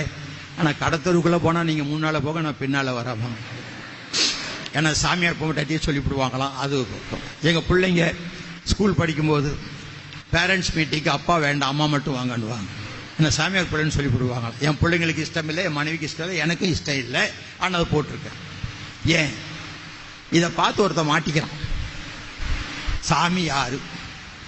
ட்ரெயின்ல போனாலும் சரி, பஸ்ல போனாலும் சரி, பிளைட்ல போனாலும் சரி, எனக்கு பக்கத்தில் இருக்கிற என்னை உத்து உத்து பார்ப்பான். அதுக்கு தகுந்த மாதிரி கொஞ்சம் முடியெல்லாம் விட்டு. ஒருத்தர் கேட்டாரு, தலையில மொட்டை இல்லை, நெத்தியில பட்டை இல்லை, கழுத்துல கொட்டை இல்லை, நீங்க யாரு அப்படின்னா. அப்ப நம்ம பதில் சொல்லணுமே, யாருன்னு கேட்டா கையை பிடிச்சிக்குவேன், உடனே சொல்ல ஆரம்பிப்பேன். 2 மணி நேரம் சொல்லு. 2 வார்த்தை தான் கேட்டான், சாமி யாருன்னு 2 வார்த்தை. 2 மணி நேரம் விட மாட்டான். அவன் தானே கேட்டான், நான் சொன்னேன் முழுக்க கேட்டுட்டு போ. சமயம் வாய்த்தாலும் வாய்க்காவிட்டாலும் சொல்லுங்க, எந்த வகையிலாலும் சொல்லுங்க, சொல்லியே தீரணும். கண்டிப்பா சொல்லாவிட்டால் சொல்லாவிட்டால் சொல்லாவிட்டால் யாருக்கு ஐயோ? அதை சொல்ல மாட்டேங்கிறீங்களே, சொல்லுங்க. சொல்லாவிட்டால் எனக்கு ஐயோ. எனக்கு விருப்பம் இருக்குதோ இல்லையோ சொல்லியே ஆகணும். ஆகவேதான் நம்மை அழைத்திருக்கிறார். எதற்காக நான் பிடிக்கப்பட்டேன்? அவருடைய ராஜ்யத்தில் நான் ஒரு பங்காளனாக ஊழியனாக இருப்பதற்கு அவர் என்னை பிடித்திருக்கிறார். ஐயா, தேவன் மனுஷன் கையினாலே பணிவிடை கொள்கிறவர்கள் சொல்லிட்டு எல்லாரையும் ஒரே ரத்தத்தினாலே உண்டாக்கி இருக்கிறார். ஒரு ஆமென் சொல்லுங்க பார்க்கலாம். நீங்களே சொல்லுவீங்கன்னு பார்த்தேன், ஒருத்தரும் சொல்லல. அதனால நான் பாஸ்டர்கள் வழியே நானும் கையாள ஒரு ஆமென் சொல்லுங்க, ஒரு அல்லேலூயா சொல்லுங்க, ஒரு கைதட்டல் கொடுங்க, இப்படி எல்லாம் சொல்ல வேண்டியதா இருக்குது. என்னைக்கு தான் நீங்களா செய்ய போறீங்களோ தெரியல. அதுக்குன்னு சும்மா எதுக்கெடுத்தாலும் படப்படான்னு கை தட்டிட்டு இருக்காதீங்க. தேவன் சொல்லுகிறார், இவைகளெல்லாம் உண்டாக்கின கர்த்தர் ஒரே ரத்தத்தினாலே மனுஷ ஜாதி உண்டாக்கினார். அப்படின்னா ஒரு ரத்தத்தினால் படைக்கப்பட்ட நமக்குள் எப்படி ஜாதி வித்தியாசம் வரும் சொல்லுங்க? ஆக்சிடென்ட் ஆகி போச்சு, அவருக்கு பிளட் டிரான்ஸ்ஃபியூஷன் கொடுக்கணும் ஆஸ்பத்திரியில். அடிப்பட்டவர் செட்டியார்னு வச்சுக்கலாம். டாக்டர் எனக்கு செட்டியார் ரத்தம் கொடுங்கன்னு கேட்பாரா? கொஞ்சம் யோசித்து பாருங்க. செட்டியார் ரத்தம், பறைய ரத்தம் இப்படிதான் இருக்கா? ரத்தத்தில் ஒரே ரத்தத்தில் யாராவது உண்டாக்கி இருக்கிறார். அது 4 குரூப் வச்சிருக்கார். இன்னைக்கு இந்த வித்தியாசம் ஏன் வருது? அப்ப நம்ம யாரை விசுவாசிக்கிறோம்? யூதன் என்றும் இல்லை, கிரேக்கன் என்றும் இல்லை, அடிமை என்றும் இல்லை, சுவாதீன் என்றும் இல்லை, புற தேசத்தான் என்றும் இல்லை, சுய தேசத்தான் என்றும் இல்லை, எல்லாரும் கிறிஸ்துவுக்குள் ஒன்றாயிருக்கும் என்ற வசனத்தை நாம் நம்புகிறோமா? விக்கிரகத்தை வணங்குகிற பிராமணர்கள் கண்டுபிடித்த ஜாதியை நம்புகிறோமா? தப்பு செய்யறோமே. தப்பு செஞ்சுட்டு எப்படி ஆராதிப்பீங்க? தப்பு செஞ்சுட்டு எப்படி ஜெபிப்பீங்க? தப்பு செஞ்சுட்டு எப்படி சாட்சியா இருப்பீங்க? பாரதியார் பாடினார் ஒரு பாட்டு, சொல்லுங்க.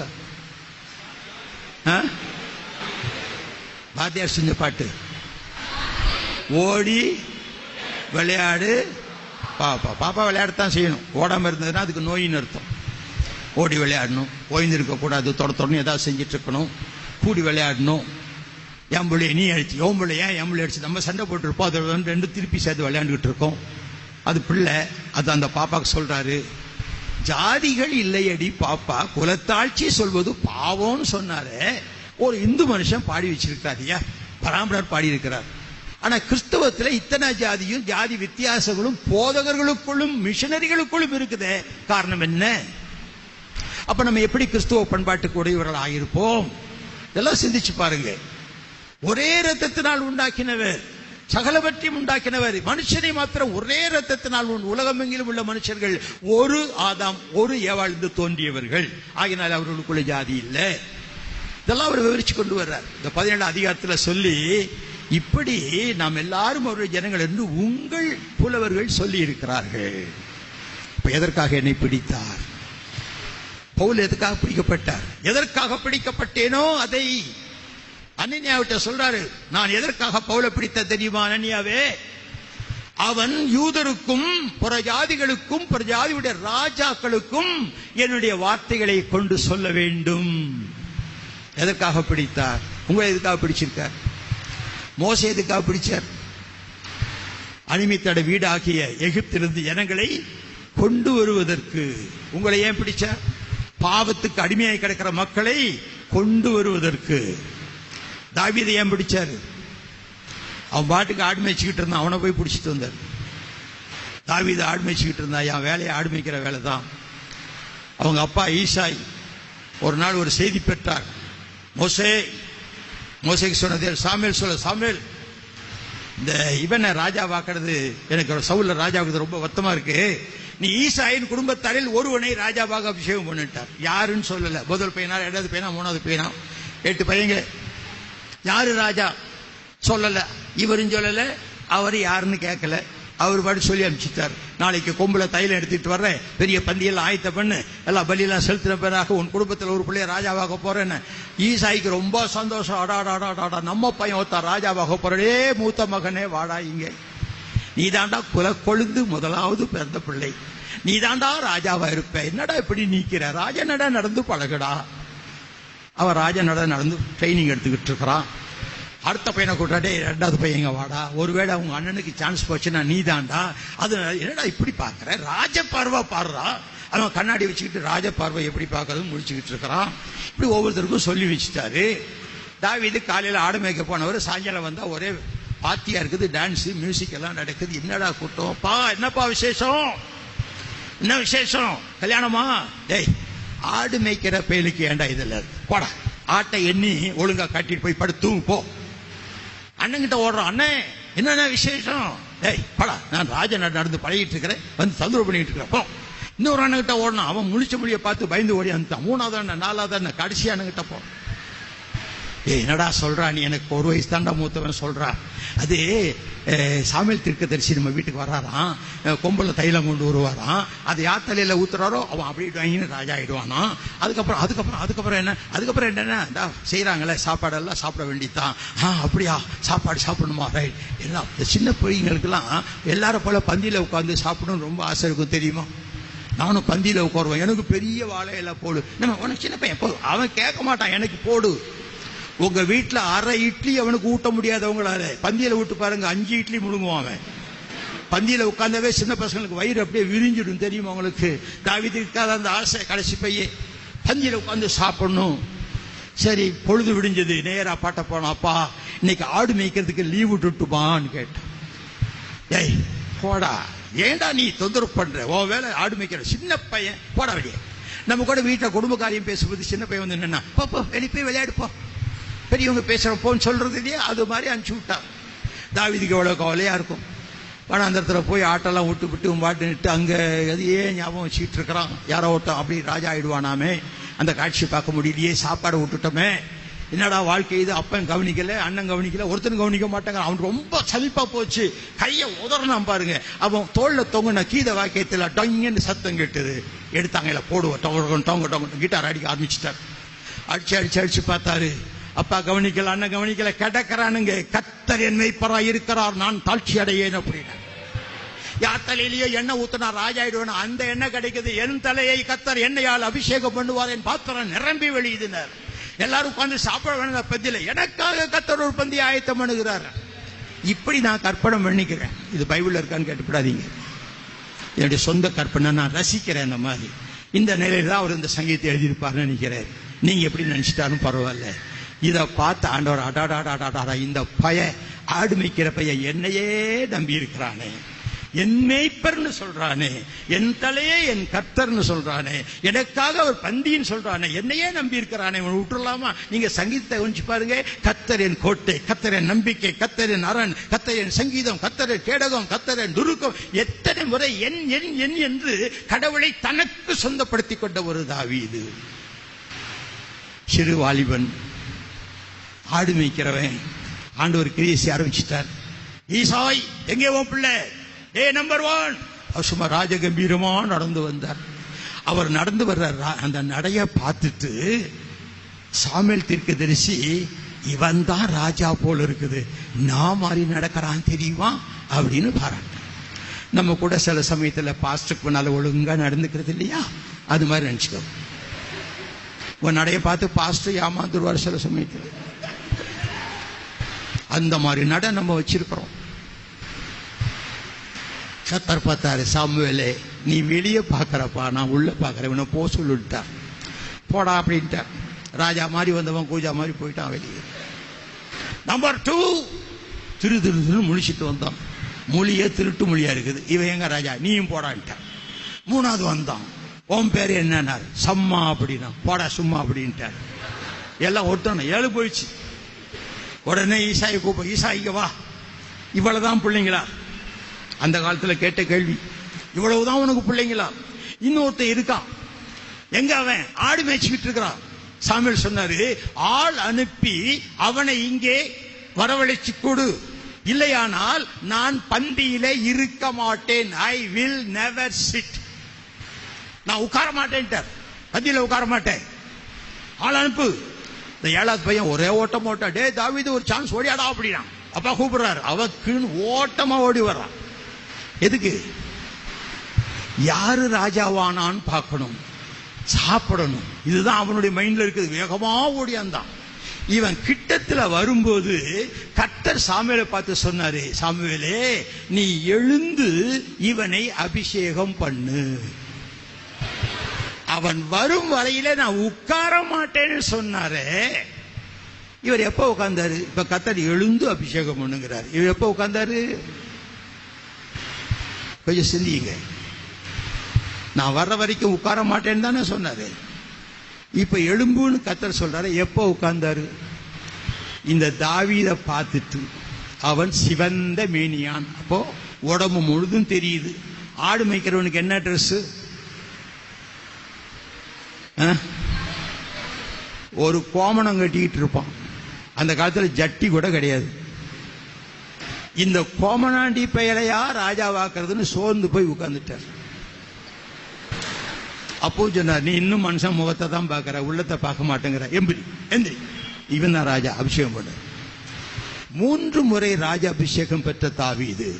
எதற்காக கர்த்தர் தாவீதை பிடித்தார்? இஸ்ரவேலுக்கு ஒரு ராஜ்யத்தை உண்டாக்க வேண்டும். தேவஜனமே, உங்களை எதற்காக பிடித்திருக்கிறார்? இந்த பாண்டிச்சேரி பட்டணம் முழுவதையும் நீங்கள் தேவனுடைய ராஜ்யமாக மாற்ற வேண்டும். மாற்ற முடியும் உங்களாலே.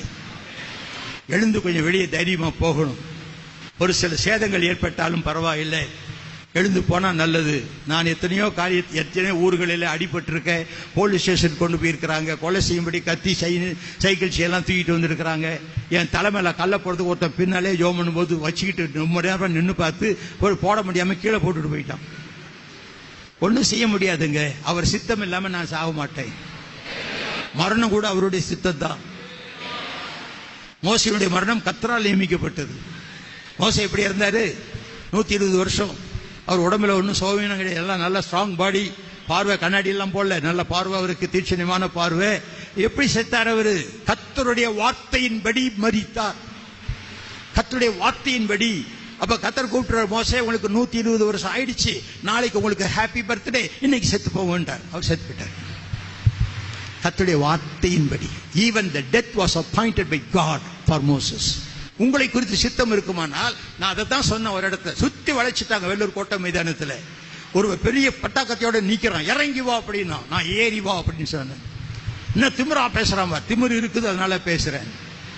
என்னை விட்டாதானே வந்திருக்கேன். என் தேவன் உன் கையினால் தான் நான் சேக வேண்டும் என்று சித்தம் இருக்குமானால் இன்னைக்கு நீ என்ன கொல்ல முடியும். இல்லையானா என் தலை இருக்கிற முடிய கூட உன்னால் எடுக்க முடியாது, போடா அப்படின்னு. அப்புறம் போயிட்டார். எத்தனையோ முறை உங்களை குறித்த ஒரு திட்டம் நிறைவேறும் வரைக்கும் கர்த்தர் உங்களுக்கு ஜீவனை கொடுத்து கொண்டே இருக்கிறார். இந்த தேசம் உங்களுக்கு சொந்தமாகணுமா? எழுந்து போரடியுங்கள்.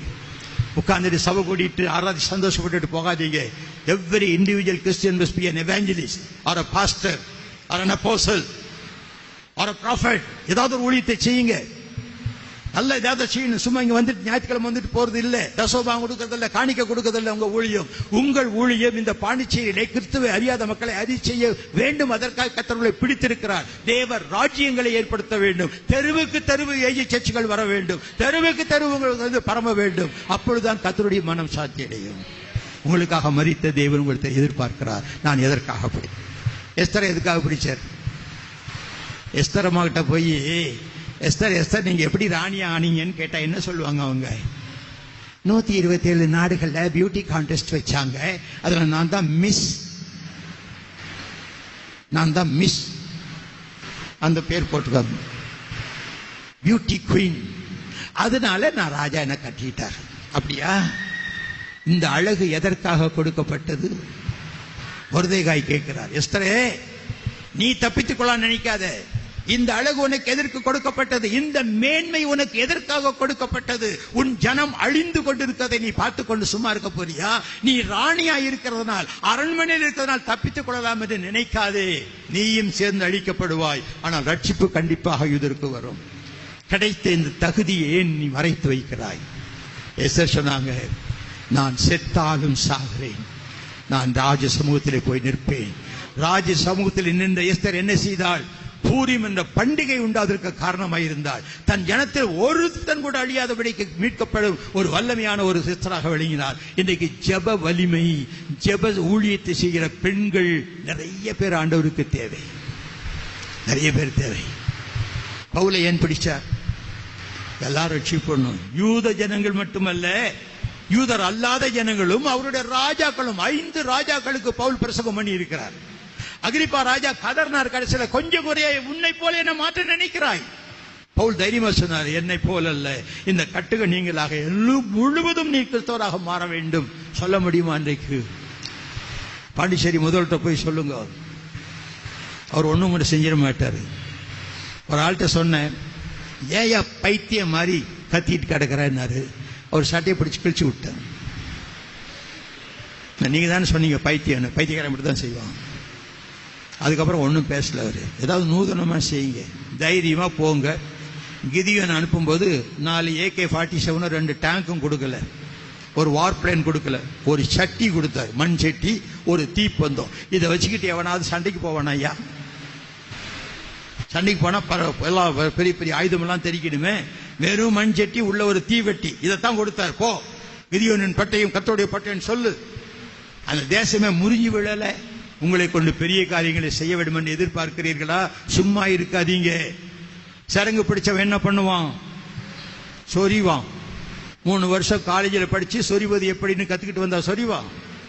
ஆட்டோமேட்டிக்கா சொரிய மாட்டான். சொரிஞ்சு விடுங்க மற்றவங்களுக்கு. கொஞ்சம் சொரிஞ்சிட்டீங்கன்னா தானா சொரிய எடுக்கும் அவனுக்கு. நீங்களே கொஞ்சம் சொரிஞ்சு பாருங்களேன், பக்கத்துல எல்லாம் பிப்பு எடுக்கும். கொஞ்சம் சொரியுங்க, காதல சொரிஞ்சு விட்டுருங்க, அவன் உடம்பெல்லாம் சொரிஞ்சுக்கிட்டு இருப்பான். தேவனுடைய பிள்ளைகளே, நீங்க சும்மா இருக்கலாகாது. கர்த்தர் எதற்காக உங்களை பிடித்தார்? எதற்காக பிடிக்கப்பட்டேனோ அதை நான் பிடித்துக் கொள்ளும்படி ஆசையாய் தொடருகிறேன். அடைந்தேன் அல்லது அடைந்தாயிற்று என்று நான் சொல்லவில்லை. பின்னானங்களை மறந்து முன்னானங்கள் நாடி போய்கொண்டே இருக்கிறேன். என்னை அழைத்தவர் உண்மையுள்ளவர், அவர் செய்வார். நீங்க உண்மையாலானா அவர் உண்மையுள்ளவர். பிடிச்சிட்டார்ல, நீங்க உதறி விட்டுட்டு போய் தான் பாருங்களேன். 4 மிதி 2 உத கொடுத்து திருப்பி கொண்டாந்து உள்ள போடுவார். நீங்க தப்பிக்க முடியாது, நீங்க அவரை விடவும் முடியாது. இந்த மாதிரி 2 கட்ட நிலையில மாட்டிக்கிட்டமே, அதுக்காகிலும் அவருக்காக சில ஊழியங்களை செய்யுங்க. ஏதாவது ஒன்றை செய்யுங்க. ஒருவன் மனம் திரும்ப வேண்டும். ஒரு ஆள் மேல கண்ணு வைங்க, ஒரு ஆள் மேல கண்ணு வைங்க. 1 மாசத்துக்கு விட்டாம பிடிங்க. பார்க்கும் போதெல்லாம் அவனை ஏதாவது சொல்லுங்க. நிறைய வழிகள் இருக்கு, என் மனசுல நிறைய வழிகள் இருக்கு. நாங்க சொல்லிக் கொடுத்தோம். பிராமணர்கள் மத்தியில் ஊழியம் செய்வது அதுக்குன்னு சில ஸ்பெஷல் வழிகள்லாம் கண்டுபிடிச்சு 3 வருஷத்துல 475 பிராமண குடும்பங்கள் ரட்சிக்கப்பட்டு ஞானஸ்தானம் எடுத்தாங்க. இன்னும் சேர்ந்து கொண்டே இருக்கிறாங்க. அது ரகசியமான ஊழியம்.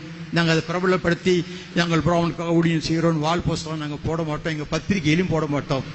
இது ரொம்ப சென்சிட்டிவ் மினிஸ்ட்ரி. அதனால அதை ரகசியமா செஞ்சுட்டு வரோம். நிறைய பேர் படிச்சவங்க IAS ஆபீசர்ஸ் எல்லாம் இன்னைக்கு கர்த்தரா இயேசு ஏற்றுக்கொண்டிருக்கிறாங்க. மினிஸ்ட்ரியில் உள்ளவங்க ஏற்றுக்கொண்டிருக்கிறாங்க, செக்ரட்டேரியட்ல ஏற்றுக்கொண்டிருக்கிறாங்க. பேங்க்ல போனா நிறைய பிராமணர்கள், பேங்க்ல முக்காவாசி பிராமணர்கள் தான் அங்க இருக்கிறாங்க. அங்க போய் நாங்க கிறிஸ்துமஸ் நடத்துவோம். அந்த கிறிஸ்துமஸ் நடத்தும் போது இயேசுவை பத்தி சொல்லுவோம். ஒரு பிராமண அதிகாரி, superintendent of State Bank of India, அவர் தலைமை தாங்கினாரு. அப்ப அவர் சொன்னாரு, நீங்க கிறிஸ்துன்றீங்க, நாங்க கிறிஸ்டியன் சொல்றோம். இயேசு கிறிஸ்து பிறந்த போது ஏரோது ராஜா அவர் அழிக்க பார்த்தாரு. கிருஷ்ண பிறந்த போது கம்சராஜா அவர் அழிக்க பார்த்தாரு. இயேசு கிறிஸ்து தப்பிக்கிறதுக்காக எகிப்துக்கு கொண்டுட்டு போயிட்டாங்க. கிருஷ்ணனை கூடையில வச்சு வேற ஊருக்கு கொண்டு போயிட்டாங்க. இயேசு கிறிஸ்து சர்ப்பத்தின் தலையை நசுக்கினாருங்கிறீங்க, இவரும் ஆதிசேஷ பாம்பு தலையை மேல் நின்று நெரிச்சிக்கிட்டாரு சொல்றோம். எல்லாம் ஒண்ணுதான் அப்படின்ட்டேன். அவங்களுக்கெல்லாம் ரொம்ப சந்தோஷம். என் முறை வந்தது, நான் பேச ஆரம்பிச்சேன். ஐயா அவர்கள் 5 நல்ல கம்பேரபிள் பாயிண்ட்லாம் சொன்னாரு. கொஞ்சம் நல்ல பாசிட்டிவ் சொல்லும் போது நெகட்டிவ் அங்க இருக்கும். நான் கொஞ்சம் நெகட்டிவ் பாயிண்ட் சொல்றேன்ட்டு, இயேசு கிறிஸ்து சரித்திரத்தில் வருகிற சரித்திர நாயகன், கிறிஸ்டன் கதையில வருகிற வெறும் கதாநாயகன். இயேசு கிறிஸ்து கன்னியின் கர்ப்பத்தில் பிறந்தவர். கிருஷ்ணன் தேவகிக்கு வாசுதேவனுக்கும் ஆணுக்கும் பெண்ணுக்கும் பிறந்தவர். இயேசு கிறிஸ்து தன் வாழ்க்கையில ஒரு பாவமும் செய்யவில்லை. கிருஷ்ணனுடைய லீலா வினோதங்கள் நமக்கு அதிகமா நல்லா தெரியும். இயேசு கிறிஸ்து பிறக்கும் போது அவர் கூடையில கொண்டு அவர் தப்பிச்சு போனார், தப்பிச்சு போகல. அது அந்த சரித்திர மாறுதல் நமக்கு கிவி என்று பிரித்து கொடுத்திருக்குது. இன்னைக்கு கிருஷ்ணனுக்கு பின்பு ஒன்றும் இல்லை, ஏன்னா அது கதை, வெறும் கதை. இயேசு கிறிஸ்து இன்ன விதமாய் மரிக்க போகிறோம் என்று முன்கூட்டியே சொல்லியிருந்தார். கிருஷ்ணன் ஆக்சிடென்ட்ல செத்து போயிட்டார். இயேசு கிறிஸ்து உயிர் தெழுந்தார். கிறிஸ்தவம் உயிர் தெழுந்ததாக கதையில கூட எழுதல. இத்தனை வித்தியாசங்கள் இருக்கும்போது எப்படி கிறிஸ்துவும் கிறிஸ்டனும் ஒன்னா இருக்க முடியும் அப்படின்னு கேட்ட, அதுக்கும் எல்லாரும் கை தட்டாங்க. யோசிச்சு பாருங்க. அதுக்கப்புறம் கூட்டம் முடிஞ்சோம்னா கசமச பேச்சு. அதுக்கப்புறம் அந்த ஸ்டேட் பேங்க் ஆஃப் இந்தியாவில் பல கிளைகளில் என்னை கூப்பிட்டு பேச அழைத்தார்கள். உங்களால முடியும். எல்லா இடத்துக்கும் பாஸ்டரே போகணும்னு நினைக்காதீங்க. பாஸ்டர் மேய்ப்பன், அவருக்கு மேய்க்க தான் தெரியும். ஒரு மந்த பெருகணும்னா மேய்ப்பன் குட்டி போடுவாரா, ஆடு குட்டி போடுமா? ஐயா, அவரை போய் வச்சுக்கிட்டு பாஸ்டர் சரியா மினிஸ்ட்ரி சொல்லாதீங்க. நீங்க தான் குட்டி போடணும். குட்டி போட்டுட்டு வந்தீங்கன்னா அவருக்கு மேய்க்க தெரியும். அவர் மேய்ப்பார். எப்படி மேய்ப்பார்? குட்டி போடுற ஆட்டை மெதுவாய் நடத்துவார். ஏன்னா குட்டியும் கிடைக்குது, பாலும் கிடைக்குது. அதனால வருமானம் மெதுவா தடவி கொடுத்து நடத்துவார். மெலிந்த ஆட்டுக்கு எக்ஸ்ட்ரா தீனி போடுவார். கொழுத்த ஆட்டுக்கு 2 அடி கொடுப்பார். சபையில் இப்படிப்பட்ட ஆடுகள்லாம் நிறைய இருக்கும். ஆனா நீங்க குட்டி போடணும். அதுக்காக தான் இந்த காட்டு கொஞ்சம் நேரமா எடுத்துக்கொண்டு, ஏற்கனவே சொன்ன நான் வாயை திறந்தா நிறுத்த மாட்டேன். ஆனா நீங்க சாப்பிடணும், அடுத்த ஆராதனை நடக்கணும், கஷ்டமும் உணர்றேன். இப்படித்தான் அந்த சபையில பேசும்போது நான் பாட்டுக்கு பேசிட்டே போனேன். கடைசியில் நேரம் ஒன்று தெரியல. என் மனைவி சொல்லுவாங்க, நீங்க ரொம்ப பேசுறீங்க, அப்புறம் நெஞ்சு வலிக்குதுன்னு சொல்லிட்டு இருப்பீங்க. வலிக்கத்தான் செய்யும். பலவீனங்கள் உண்டு, பலவீனம் இல்லாம இல்லை. ஆனால் கிறிஸ்து பலப்படுத்துவாரானால் அந்த பலவீனங்கள் இல்லை. வசனம் தெரியல எல்லாருக்கும். என்னை பலப்படுத்துகிற கிறிஸ்துவனாலே எல்லாவற்றையும் எனக்கு பலன் உண்டு. வசனம் நல்லா சொல்லிவிட்டீங்களே, அப்புறம் காய்ச்சல் போயிடுறீங்களா? அது ஏன் பலப்படுத்தக்கூடாதா? எனக்கு பலவீனம் தான். ஏற்கனவே இந்த கால் ஒடிஞ்ச கால், கம்பி போட்டு கட்டி இருக்குது, அதுல 2 கம்பி உள்ள உடஞ்சி கிடக்கு. இப்போ இந்த காலில் இந்த ஒரு 2 மாசத்துக்கு முன்னால ஒரு வியாதி வீங்கி போய் நடக்க முடியாம இருந்தது. இப்பவும் கொஞ்சம் வேதனை இருக்குது. செப்பே பண்ண முடியாதுனாங்க. இந்த பாண்டிச்சேரிக்கு தான் வந்தேன் ட்ரீட்மெண்ட்டுக்காக. அவங்க பார்த்து சொன்னாங்க, அவங்க எலும்பு நல்லா இருக்குதுங்க, ஒண்ணுமே இல்லை, நீங்க ஒன்னும் செஞ்சுக்க வேணாம், போங்கன்ட்டார். ஏனென்றால் ஒரு கிறிஸ்தவ டாக்டர் ஜெபம் பண்ணிருப்பார் நினைக்கிறேன். அது சாணா தாலியா போச்சு. இப்ப படிக்க தேடி வர எல்லாம் செய்யத்தான் செய்யறேன். எனக்கு பலவீனம் உண்டு. வயசு 80, மூச்சு வாங்குது. நீங்க உட்கார்ந்து கேட்கறவங்களுக்கே மூச்சு வாங்கிட்டு இருக்குதே, பேசுறவனுக்கு எப்படி இருக்கும்? எல்லாம் சிந்திச்சு பார்க்கணும் இல்லையா? ஏன் இப்படி செய்யணும்? எப்படியாயிலும் கிறிஸ்து மகிமைப்பட வேண்டும், தேவனுடைய ராஜ்யம் இந்த உலகத்தில் ஏற்படுத்தப்பட வேண்டும். அதற்காக என்னுடைய அர்ப்பணத்தை நான் அவருக்கு கொடுத்தது உண்மையானால். விசுவாசிகளே, நான் சுகமா இருக்கணும்ன்றதுக்காக நீங்க இயேசு ஏற்றுக்கொள்ளாதிருங்க. நான் ப்ரொமோஷன்ல போகணும், வேலை கிடைக்கணும், சம்பாதிக்கணும், அதுக்கு இல்லை இயேசு. உங்கள் பாவ மன்னிப்புக்காக ஏற்றுக்கொண்டீர்கள். எத்தனை பேர் பாவத்தில் அழிந்து கொண்டிருக்கிறார்கள். அவர்களுக்காக கரிசனைப்படுகிற ஒரு உள்ளம் உங்களுக்கு உண்டாகும் என்று கர்த்தர் விரும்புகிறார். அதற்காக நீங்கள் கர்த்தருக்கு ஊழியம் செய்யுங்கள். அசதியாயிராமல் ஜாக்கிரதையாயிருங்கள். ஆவியிலே அனலாயிருங்கள். கர்த்தருக்கு ஊழியம்.